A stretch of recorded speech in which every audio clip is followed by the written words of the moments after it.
Let's see where we are. I am going to be doing revisions here for the Masters tournament. This will be trial number 2.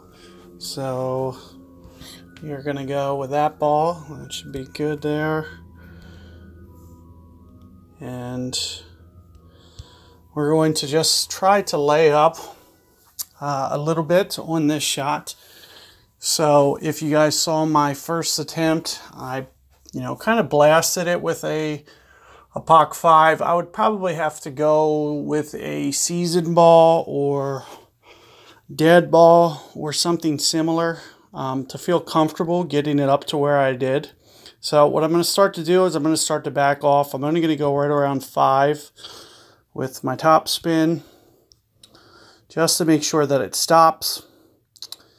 And additionally, we're going to go right around 8 rings here or so. I should be able to still, especially in this wind, I should be able to curl it pretty hard. I might come off just a little, maybe get somewhere around 90 curl, give or take. Let's just see how this plays out. As you can see that it gets kind of close to the bunker there. So the more curl that you go, the more the bunker is going to come in play. What I'm trying to do is try to get it to a nice B52 distance to where it's half club or less. We are going to have a headwind, so what I'll usually do, especially for a long iron, is in a headwind we're going to use at least around a 10% additional adjustment. Also, what I like to do is definitely play towards not where you're setting up, but where you're going to be pulling to. So that's where I'm going to set my distance slider. So it's not going to be about, where it is.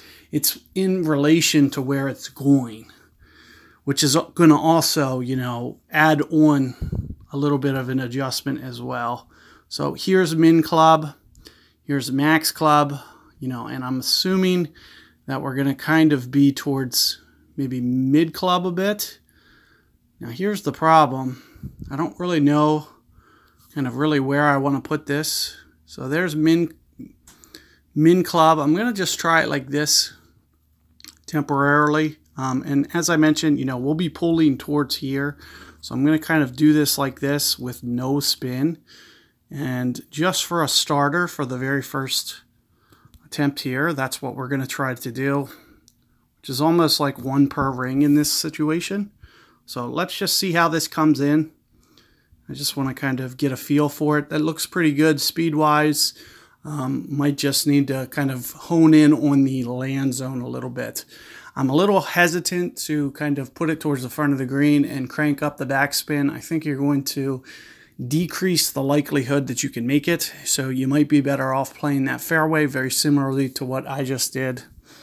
I do kind of like the shot that I just did. I wanted to make sure that I had the power down. Anytime, I usually play some backspin.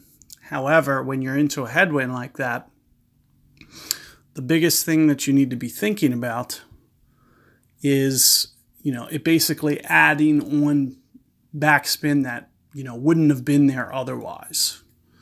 So what you can see that I was doing is I was essentially, adding on adjustment, to make sure that it still runs out, as opposed to, cranking up the backspin like I would usually do. Because I like to play 3 to 4 backspin.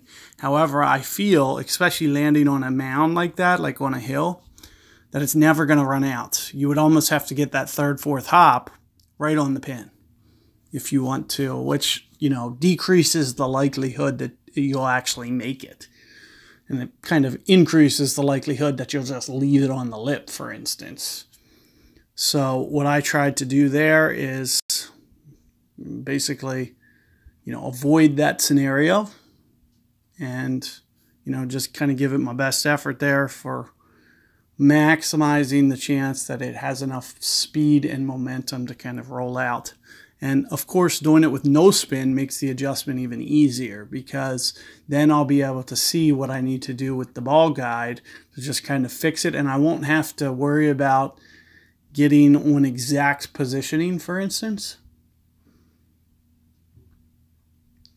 because I won't have to, from time to time, if I can use no spin and have it work out, the adjustment's just going to be that much easier, because I won't have to worry about, did I get 1.9 bars of backspin or 1.8, and the difference might seem subtle, but, it's the difference between making and missing.